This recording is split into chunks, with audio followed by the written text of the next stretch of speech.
Genèse, chapitre 29.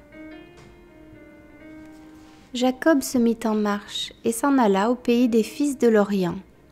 Il regarda, et voici, il y avait un puits dans les champs. Et voici, il y avait à côté 3 troupeaux de brebis qui se reposaient, car c'était à ce puits qu'on abreuvait les troupeaux. Et la pierre sur l'ouverture du puits était grande. Tous les troupeaux se rassemblaient là. On roulait la pierre de dessus l'ouverture du puits, on abreuvait les troupeaux et l'on remettait la pierre à sa place sur l'ouverture du puits. Jacob dit aux bergers : « Mes frères, d'où êtes-vous » Ils répondirent : « Nous sommes de Charan. » Il leur dit : « Connaissez-vous Laban, fils de Nachor » Ils répondirent : « Nous le connaissons. » Il leur dit : « Est-il en bonne santé » Ils répondirent : « Il est en bonne santé. Et voici Rachel, sa fille, qui vient avec le troupeau. » Il dit : « Voici, il est encore grand jour, et il n'est pas temps de rassembler les troupeaux. Abreuvez les brebis, puis allez et faites-les paître. » Ils répondirent : « Nous ne le pouvons pas, jusqu'à ce que tous les troupeaux soient rassemblés. C'est alors qu'on roule la pierre de dessus l'ouverture du puits et qu'on abreuve les brebis. » Comme il leur parlait encore, survint Rachel avec le troupeau de son père, car elle était bergère. Lorsque Jacob vit Rachel, fille de Laban, frère de sa mère, et le troupeau de Laban, frère de sa mère, il s'approcha, roula la pierre de dessus l'ouverture du puits, et abreuva le troupeau de Laban, frère de sa mère. Et Jacob baisa Rachel, il éleva la voix et pleura. Jacob apprit à Rachel qu'il était parent de son père, qu'il était fils de Rebecca. Et elle courut l'annoncer à son père. Dès que Laban eut entendu parler de Jacob, fils de sa sœur, il courut au-devant de lui. Il l'embrassa et le baisa, et il le fit venir dans sa maison. Jacob raconta à Laban toutes ces choses, et Laban lui dit : « Certainement, tu es mon os et ma chair. » Jacob demeura 1 mois chez Laban. Puis Laban dit à Jacob : « Parce que tu es mon parent, me serviras-tu pour rien ? Dis-moi, quel sera ton salaire ?» Or Laban avait 2 filles. L'aînée s'appelait Léa et la cadette Rachel. Léa avait les yeux délicats, mais Rachel était belle de taille et belle de figure. Jacob aimait Rachel, et il dit : « Je te servirai 7 ans pour Rachel, ta fille cadette. » Et Laban dit : « J'aime mieux te la donner que de la donner à un autre homme. Reste chez moi. » Ainsi, Jacob servit 7 années pour Rachel, et elles furent à ses yeux comme quelques jours parce qu'il l'aimait. Ensuite, Jacob dit à Laban : « Donne-moi ma femme, car mon temps est accompli, et j'irai vers elle. » Laban réunit tous les gens du lieu et fit un festin. Le soir, il prit Léa, sa fille, et l'amena vers Jacob, qui s'approcha d'elle. Et Laban donna pour servante à Léa, sa fille, Zilpa, sa servante. Le lendemain matin, voilà que c'était Léa. Alors Jacob dit à Laban : « Qu'est-ce que tu m'as fait ? N'est-ce pas pour Rachel que j'ai servi chez toi ? Pourquoi m'as-tu trompé ?» Laban dit : « Ce n'est point la coutume dans ce lieu de donner la cadette avant l'aînée. Achève la semaine avec celle-ci, et nous te donnerons aussi l'autre, pour le service que tu feras encore chez moi pendant 7 nouvelles années. » Jacob fit ainsi, et il acheva la semaine avec Léa. Puis Laban lui donna pour femme Rachel, sa fille, et Laban donna pour servante à Rachel, sa fille, Bilha, sa servante. Jacob alla aussi vers Rachel, qu'il aimait plus que Léa, et il servit encore chez Laban pendant 7 nouvelles années. L'Éternel vit que Léa n'était pas aimée, et il la rendit féconde, tandis que Rachel était stérile. Léa devint enceinte et enfanta un fils, à qui elle donna le nom de Ruben, car elle dit : L'Éternel a vu mon humiliation, et maintenant mon mari m'aimera. » Elle devint encore enceinte et enfanta un fils.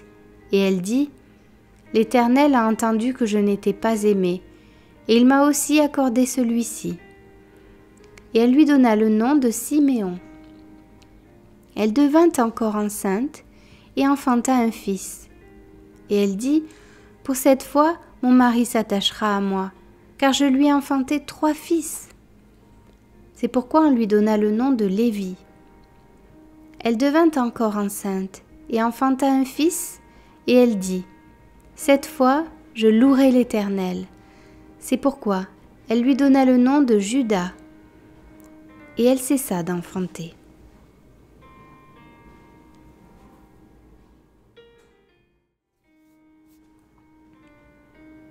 Genèse, chapitre 30. Lorsque Rachel vit qu'elle ne donnait point d'enfant à Jacob, elle porta envie à sa sœur, et elle dit à Jacob, « Donne-moi des enfants, ou je meurs. » La colère de Jacob s'enflamma contre Rachel, et il dit, « Suis-je à la place de Dieu? Qui t'empêche d'être féconde ?» Elle dit, « Voici ma servante Bilha, va vers elle, qu'elle enfante sur mes genoux, et que par elle j'ai aussi des fils. » Et elle lui donna pour femme Bilha, sa servante, et Jacob alla vers elle. Bilha devint enceinte et enfanta un fils à Jacob. Rachel dit, « Dieu m'a rendu justice, il a entendu ma voix et il m'a donné un fils. » C'est pourquoi elle l'appela du nom de Dan. Bilha, servante de Rachel, devint encore enceinte et enfanta un second fils à Jacob. Rachel dit, « J'ai lutté divinement contre ma sœur et j'ai vaincu. » Et elle l'appela du nom de Nephtali. Léa, voyant qu'elle avait cessé d'enfanter, prit Zilpa, sa servante, et la donna pour femme à Jacob. Zilpa, servante de Léa, enfanta un fils à Jacob. Léa dit, « Quel bonheur !» et elle l'appela du nom de Gad. Zilpa, servante de Léa, enfanta un second fils à Jacob. Léa dit, « Que je suis heureuse, car les filles me diront heureuse. » Et elle appela du nom d'Azer. Ruben sortit au temps de la moisson des blés et trouva des mandragores dans les champs. Il les apporta à Léa, sa mère. Alors Rachel dit à Léa, « Donne-moi, je te prie, des mandragores de ton fils. » Elle lui répondit, « Est-ce peu que tu aies pris mon mari pour que tu prennes aussi les mandragores de mon fils ?» Et Rachel dit, « Eh bien, il couchera avec toi cette nuit pour les mandragores de ton fils. » Le soir, comme Jacob revenait des champs, Léa sortit à sa rencontre et dit, « C'est vers moi que tu viendras, car je t'ai acheté pour les mandragores de mon fils. » Et il coucha avec elle cette nuit. Dieu exauça Léa, qui devint enceinte et enfanta un 5e fils à Jacob.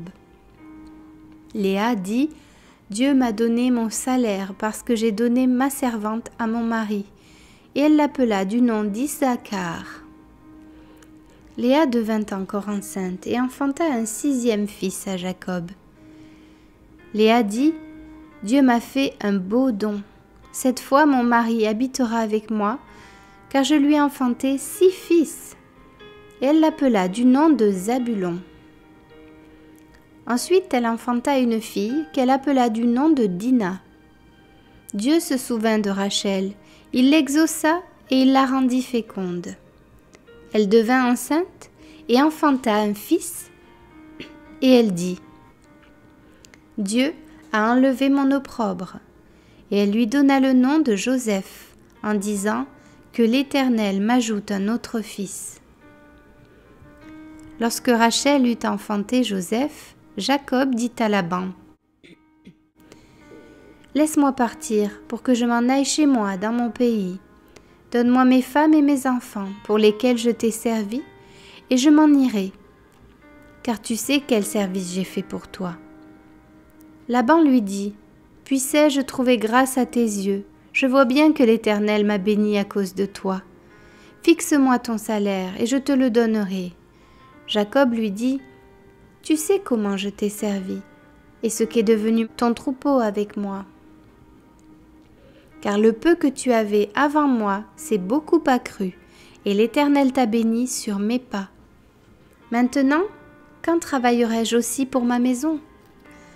Laban dit, « Que te donnerai-je » Et Jacob répondit, « Tu ne me donneras rien. Si tu consens à ce que je vais te dire, je ferai paître encore ton troupeau et je le garderai. Je parcourrai aujourd'hui tout ton troupeau.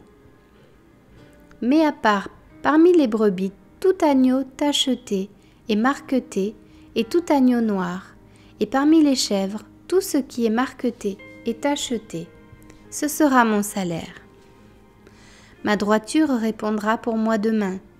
Quand tu viendras voir mon salaire, tout ce qui ne sera pas tacheté et marqueté parmi les chèvres et noir parmi les agneaux, ce sera de ma part un vol. » Laban dit, « Eh bien, qu'il en soit selon ta parole. » Ce même jour, il mit à part les boucs rayés et marquetés, toutes les chèvres tachetées et marquetées, toutes celles où il y avait du blanc, et tout ce qui était noir parmi les brebis, il les remit entre les mains de ses fils. Puis il mit l'espace de 3 journées le chemin entre lui et Jacob fit paître le reste du troupeau de Laban. Jacob prit des branches vertes de peuplier, d'amandier et de platane. Il y pela des bandes blanches, mettant à nu le blanc qui était sur les branches.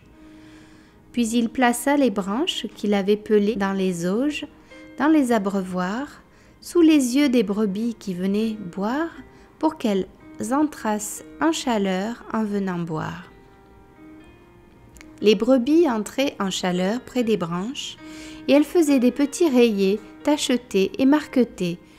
Jacob séparait les agneaux, et il mettait ensemble ce qui était rayé et tout ce qui était noir dans le troupeau de Laban. Il se fit ainsi des troupeaux à part, qu'il ne réunit point au troupeau de Laban. Toutes les fois que les brebis vigoureuses entraient en chaleur, Jacob plaçait des branches dans les auges, sous les yeux des brebis, pour qu'elles entrassent en chaleur près des branches. Quand les brebis étaient chétives, il ne les plaçait point, de sorte que les chétives étaient pour Laban et les vigoureuses pour Jacob. Cet homme devint de plus en plus riche, il eut de menus bétail en abondance, des servantes et des serviteurs, des chameaux et des ânes.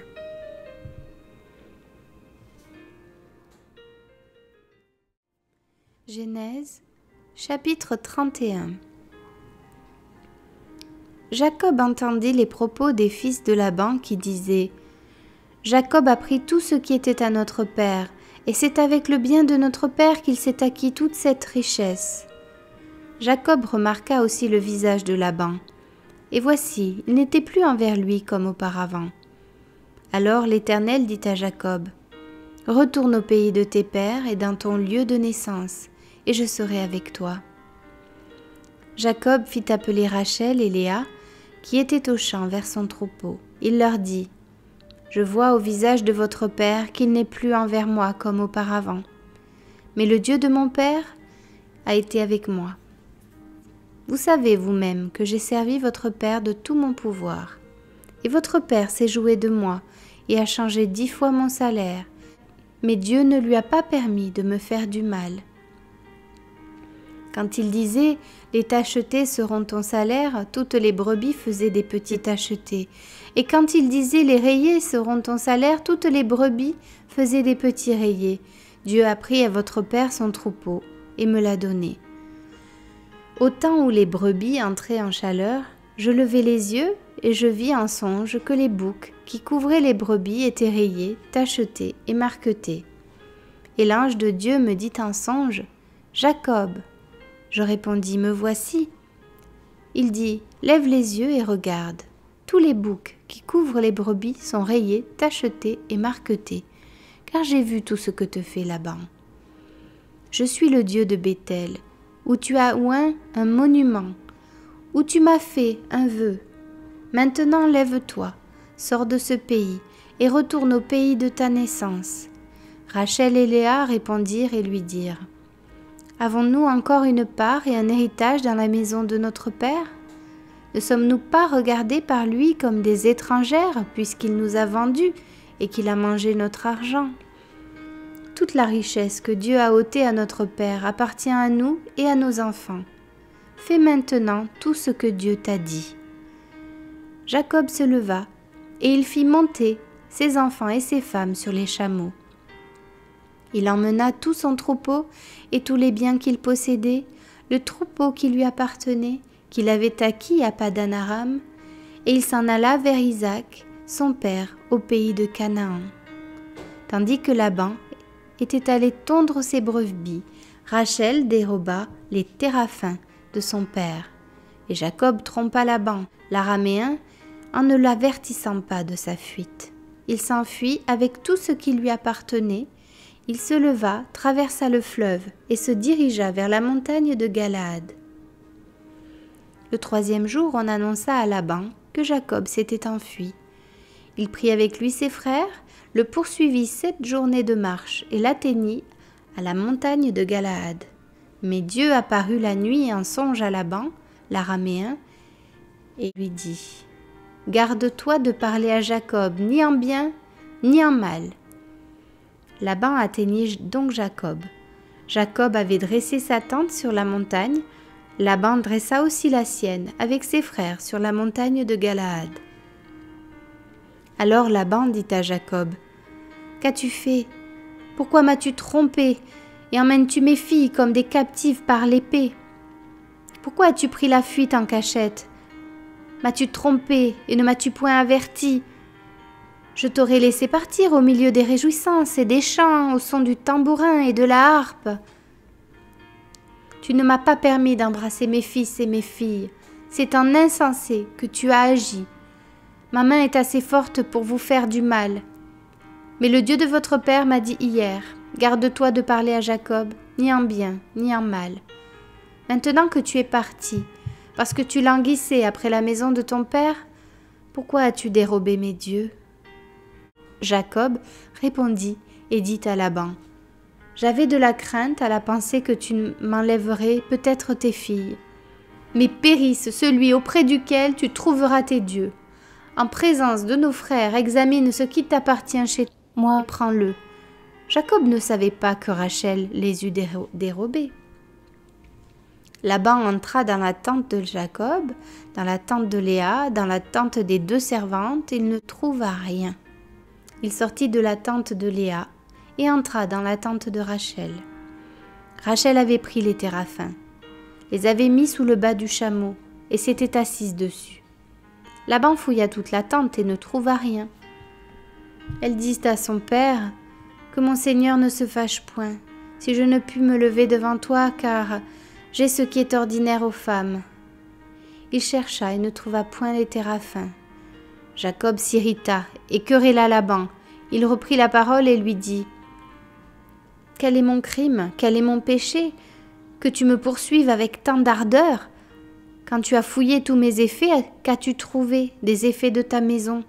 Produis-le ici devant mes frères et tes frères, et qu'ils prononcent entre nous deux. Voilà 20 ans que j'ai passé chez toi. Tes brebis et tes chèvres n'ont point avorté, et je n'ai point mangé les béliers de ton troupeau. Je ne t'ai point rapporté de bêtes déchirées, j'en ai payé le dommage. Tu me redemandais ce qu'on me volait de jour et ce qu'on me volait de nuit. La chaleur me dévorait pendant le jour et le froid pendant la nuit, et le sommeil fuyait de mes yeux. Voilà 20 ans que j'ai passé dans ta maison. Je t'ai servi 14 ans pour tes 2 filles et 6 ans pour ton troupeau, et tu as changé 10 fois mon salaire. Si je n'eusse pas eu pour moi le Dieu de mon père, le Dieu d'Abraham, celui que craint Isaac, tu m'aurais maintenant renvoyé à vide. Dieu a vu ma souffrance et le travail de mes mains, et hier il a prononcé son jugement. Laban répondit et dit à Jacob: Ces filles sont mes filles, Ces enfants sont mes enfants. Ce troupeau est mon troupeau et tout ce que tu vois est à moi. Et que puis-je faire aujourd'hui pour mes filles ou pour leurs enfants qu'elles ont mis au monde? Viens, faisons alliance, moi et toi, et que cela serve de témoignage entre moi et toi. » Jacob prit une pierre, et il la dressa pour monument. Jacob dit à ses frères, « Ramassez des pierres. » Ils prirent des pierres, et firent un monceau, et ils mangèrent là sur le monceau. Laban l'appela Jégar Saaduta, et Jacob l'appela Galed. Laban dit, « Que ce monceau serve aujourd'hui de témoignage entre moi et toi. » C'est pourquoi on lui a donné le nom de Galed. On l'appelle aussi Mitzpah, parce que Laban dit que l'Éternel veille sur toi et sur moi quand nous serons l'un et l'autre perdus de vue. Si tu maltraites mes filles, et si tu prends encore d'autres femmes, ce n'est pas un homme qui sera avec nous, prends-y garde, c'est Dieu qui sera témoin entre moi et toi. Laban dit à Jacob, « Voici ce monceau, et voici ce monument que j'ai élevé entre moi et toi. Que ce monceau soit témoin, et que ce monument soit témoin que je n'irai point vers toi au-delà de ce monceau, et que tu ne viendras point vers moi au-delà de ce monceau et de ce monument pour agir méchamment. Que le Dieu d'Abraham et de Nachor, que le Dieu de leur père soit juge entre nous. » Jacob jura par celui que craignait Isaac. Jacob offrit un sacrifice sur la montagne, et il invita ses frères à manger. Ils mangèrent donc et passèrent la nuit sur la montagne. Laban se leva de bon matin, baisa ses fils et ses filles, et les bénit. Ensuite, il partit pour retourner dans sa demeure.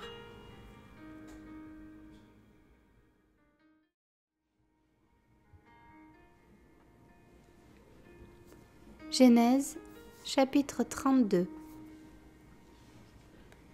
Jacob poursuivit son chemin, et des anges de Dieu le rencontrèrent. En les voyant, Jacob dit, « C'est le camp de Dieu. » Et il donna à ce lieu le nom de Mahanaïm. Jacob envoya devant lui des messagers à Ésaü, son frère, au pays de Séhir, dans le territoire d'Édom. Il leur donna cet ordre, « Voici ce que vous direz à mon seigneur Ésaü. Ainsi parle ton serviteur Jacob. J'ai séjourné chez Laban, et j'y suis resté jusqu'à présent. J'ai des bœufs, des ânes, des brebis, des serviteurs et des servantes, et j'envoie l'annoncer à mon seigneur pour trouver grâce à tes yeux. » Les messagers revinrent auprès de Jacob en disant, « Nous sommes allés vers ton frère Ésaü, et il marche à ta rencontre avec 400 hommes. » Jacob fut très effrayé et saisi d'angoisse. Il partagea en 2 camps les gens qui étaient avec lui, les brebis, les bœufs et les chameaux, et il dit, « Si Ésaü vient contre l'un des camps et le bat, le camp qui restera pourra se sauver. » Jacob dit, « Dieu de mon père Abraham, Dieu de mon père Isaac, Éternel, qui m'a dit, retourne dans ton pays et dans ton lieu de naissance et je te ferai du bien. Je suis trop petit pour toutes les grâces et pour toute la fidélité dont tu as usé envers ton serviteur, car j'ai passé ce Jourdain avec mon bâton. Et maintenant je forme 2 camps. Délivre-moi, je te prie, de la main de mon frère, de la main d'Ésaü, car je crains qu'il ne vienne et qu'il ne me frappe avec la mère et les enfants. Et toi, tu as dit, je te ferai du bien, et je rendrai ta postérité comme le sable de la mer, si abondant qu'on ne saurait le compter. » C'est dans ce lieu-là que Jacob passa la nuit. Il prit de ce qu'il avait sous la main pour faire un présent à Ésaü son frère. 200 chèvres et 20 boucs, 200 brebis et 20 béliers, 30 femelles de chameaux avec leurs petits qu'elles allaitaient, 40 vaches et 10 taureaux, 20 ânesses et 10 ânes. Il les remit à ses serviteurs, troupeau par troupeau, séparément, et il dit à ses serviteurs, « Passez devant moi, et mettez un intervalle entre chaque troupeau. Il donna cet ordre au premier. Quand Ésaü, mon frère, te rencontrera et te demandera « À qui es-tu? Où vas-tu? Et à qui appartient ce troupeau devant toi ?» Tu répondras « À ton serviteur Jacob. C'est un présent envoyé à mon seigneur Ésaü. Et voici, il vient lui-même derrière nous. » Il donna le même ordre au second, au troisième et à tous ceux qui suivaient les troupeaux. C'est ainsi que vous parlerez à mon seigneur Ésaü quand vous le rencontrerez. Vous direz, voici ton serviteur Jacob vient aussi derrière nous. Car il se disait, je l'apaiserai par ce présent qui va devant moi. Ensuite, je le verrai en face, et peut-être m'accueillera-t-il favorablement. Le présent passa devant lui, et il resta cette nuit-là dans le camp. Il se leva la même nuit, prit ses 2 femmes, ses 2 servantes et ses 11 enfants, et passa le gué de Jabbok. Il les prit, leur fit passer le torrent, et le fit passer à tous ceux qui lui appartenaient. Jacob demeura seul. Alors un homme lutta avec lui jusqu'au lever de l'aurore. Voyant qu'il ne pouvait le vaincre, cet homme le frappa à l'emboîture de la hanche, et l'emboîture de la hanche de Jacob se démit pendant qu'il luttait avec lui. Il dit « Laisse-moi aller, car l'aurore se lève. » Et Jacob répondit « Je ne te laisserai point aller que tu ne m'aies béni. » Et il lui dit « Quel est ton nom ?» Et il répondit « Jacob. » Il dit encore « Ton nom ne sera plus Jacob, mais tu seras appelé Israël, car tu as lutté avec Dieu et avec des hommes, et tu as été vainqueur. » Jacob l'interrogea en disant « Fais-moi, je te prie, connaître ton nom. » Il répondit « Pourquoi demandes-tu mon nom ?» Et il le bénit là. Jacob appela ce lieu du nom de Péniel, car dit-il « J'ai vu Dieu face à face, et mon âme a été sauvée. » Le soleil se levait lorsqu'il passa Péniel. Jacob boitait de la hanche. C'est pourquoi jusqu'à ce jour, les enfants d'Israël ne mangent point le tendon qui est à l'emboîture de la hanche, car Dieu frappa Jacob à l'emboîture de la hanche, au tendon.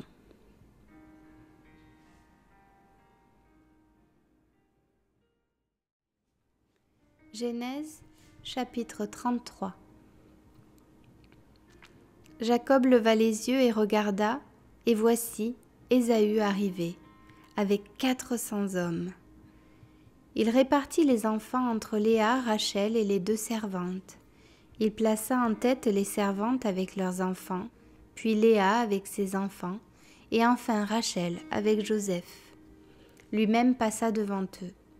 Et il se prosterna en terre 7 fois, jusqu'à ce qu'il fût près de son frère. Ésaü courut à sa rencontre, il l'embrassa, se jeta à son cou et le baisa, et ils pleurèrent. Ésaü, levant les yeux, vit les femmes et les enfants, et il dit « Qui sont ceux que tu as là ?» Et Jacob répondit « Ce sont les enfants que Dieu a accordés à ton serviteur. » Les servantes s'approchèrent, elles et leurs enfants, et se prosternèrent. Léa et ses enfants s'approchèrent aussi et se prosternèrent. Ensuite, Joseph et Rachel s'approchèrent et se prosternèrent. Ésaü dit « À quoi destines-tu tout ce camp que j'ai rencontré ?»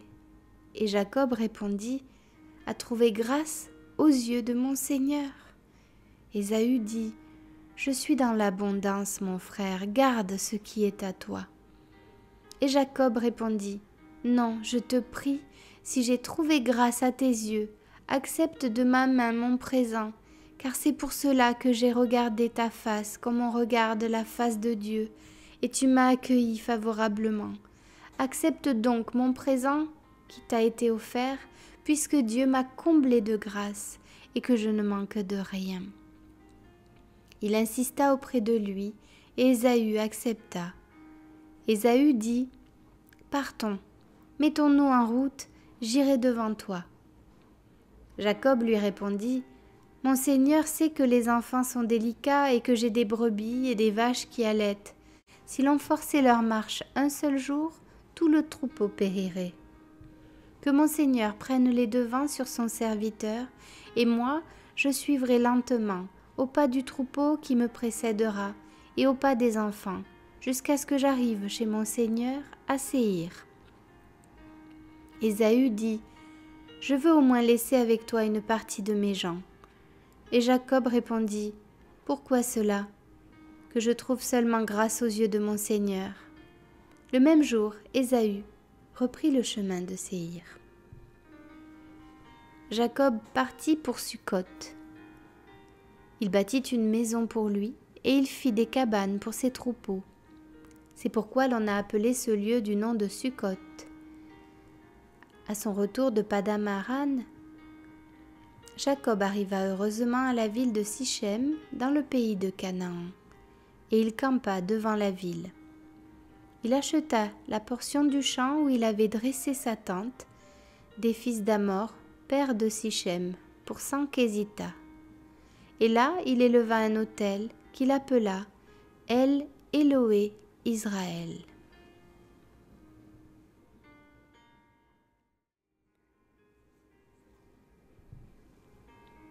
Genèse, chapitre 34. Dina, la fille que Léa avait enfantée à Jacob, sortit pour voir les filles du pays. Elle fut aperçue de Sichem, fils de Hamor, prince du pays. Il l'enleva, coucha avec elle et la déshonora. Son cœur s'attacha à Dina, fille de Jacob. Il aima la jeune fille et sut parler à son cœur. Et Sichem dit à Hamor son père, « Donne-moi cette jeune fille pour femme. » Jacob apprit qu'il avait déshonoré Dina, sa fille. Et comme ses fils étaient au champ avec son troupeau, Jacob garda le silence jusqu'à leur retour. Hamor, père de Sichem, se rendit auprès de Jacob pour lui parler. Et les fils de Jacob revenaient des champs lorsqu'ils apprirent la chose. Ces hommes furent irrités et se mirent dans une grande colère, parce que Sichem avait commis une infamie en Israël en couchant avec la fille de Jacob, ce qui n'aurait pas dû se faire. Hamor leur adressa ainsi la parole. « Le cœur de Sichem, mon fils, s'est attaché à votre fille. Donnez-la lui pour femme, je vous prie. Alliez-vous avec nous. Vous nous donnerez vos filles, et vous prendrez pour vous les nôtres. Vous habiterez avec nous, et le pays sera à votre disposition. Restez pour y trafiquer et y acquérir des propriétés. » Sichem dit au père et aux frères de Dina, « Que je trouve grâce à vos yeux, et je donnerai ce que vous me direz. Exigez de moi une forte dot, et beaucoup de présents, et je donnerai ce que vous me direz, mais accordez-moi pour femme la jeune fille. » Les fils de Jacob répondirent et parlèrent avec ruse à Sichem et à Hamor son père, parce que Sichem avait déshonoré Dina leur sœur. Ils leur dirent, « C'est une chose que nous ne pouvons pas faire que de donner notre sœur à un homme incirconcis, car ce serait un opprobre pour nous. Nous ne consentirons à votre désir qu'à la condition que vous deveniez comme nous, et que tout mâle parmi vous soit circoncis. Nous vous donnerons alors nos filles, et nous prendrons pour nous les vôtres. Nous habiterons avec vous, et nous formerons un seul peuple. Mais si vous ne voulez pas nous écouter et vous faire circoncire, nous prendrons notre fille, et nous nous en irons. » Leurs paroles eurent l'assentiment de Hamor et de Sichem, fils de Hamor. Le jeune homme ne tarda pas à faire la chose, car il aimait la fille de Jacob. Il était considéré de tous dans la maison de son père. Hamor et Sichem, son fils, se rendirent à la porte de leur ville, et ils parlèrent ainsi aux gens de leur ville. « Ces hommes sont paisibles à notre égard, qu'ils restent dans le pays et qu'ils y trafiquent. Le pays est assez vaste pour eux. Nous prendrons pour femmes leurs filles, et nous leur donnerons nos filles. Mais ces hommes ne consentiront à habiter avec nous pour former un seul peuple, qu'à la condition que tout mâle parmi nous soit circoncis, comme ils sont eux-mêmes circoncis. » Leurs troupeaux, leurs biens et tout leur bétail ne seront-ils pas à nous? Acceptons seulement leurs conditions pour qu'ils restent avec nous. » Tous ceux qui étaient venus à la porte de la ville écoutèrent Hamor et Sichem, son fils, et tous les mâles se firent circoncire, tous ceux qui étaient venus à la porte de la ville. Le 3e jour, pendant qu'ils étaient souffrants, les 2 fils de Jacob, Siméon et Lévi, frères de Dina, prirent chacun leur épée, tombèrent sur la ville qui se croyait en sécurité, et tuèrent tous les mâles. Ils passèrent aussi, au fil de l'épée, Hamor et Sichem son fils. Ils enlevèrent Dina de la maison de Sichem et sortirent. Les fils de Jacob se jetèrent sur les morts et pillèrent la ville parce qu'on avait déshonoré leur sœur. Ils prirent leurs troupeaux, leurs bœufs et leurs ânes, ceux qui étaient dans la ville et ceux qui étaient dans les champs. Ils emmenèrent comme butin toutes leurs richesses, leurs enfants et leurs femmes et tout ce qui se trouvait dans la maison. Alors Jacob dit à Siméon et à Lévi, « Vous me troublez en me rendant odieux aux habitants du pays, aux Cananéens et aux Phéréziens. Je n'ai qu'un petit nombre d'hommes, et ils se rassembleront contre moi, ils me frapperont, et je serai détruit, moi et ma maison. » Ils répondirent, « Traitera-t-on notre sœur comme une prostituée ?»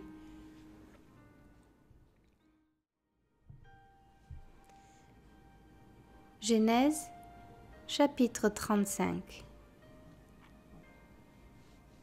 Dieu dit à Jacob, « Lève-toi, monte à Béthel et demeure-y. Là, tu dresseras un autel au Dieu qui t'apparut lorsque tu fuyais Ésaü, ton frère. »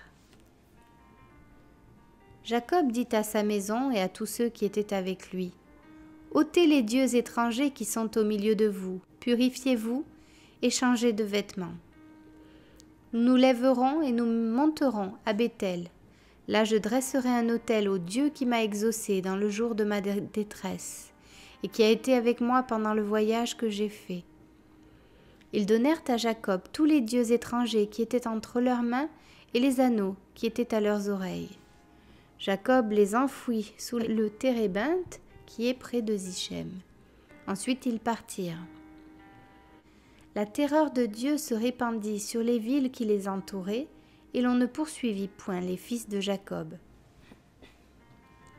Jacob arriva, lui et tous ceux qui étaient avec lui, à Luz, qui est Béthel dans le pays de Canaan. Il bâtit là un autel, et il appela ce lieu El-Béthel, car c'est là que Dieu s'était révélé à lui lorsqu'il fuyait son frère. Déborah, nourrice de Rebecca, mourut, et elle fut enterrée au-dessous de Béthel, sous le chêne, auquel on a donné le nom de chêne des pleurs. Dieu apparut encore à Jacob après son retour de Paddan-Aram, et il le bénit.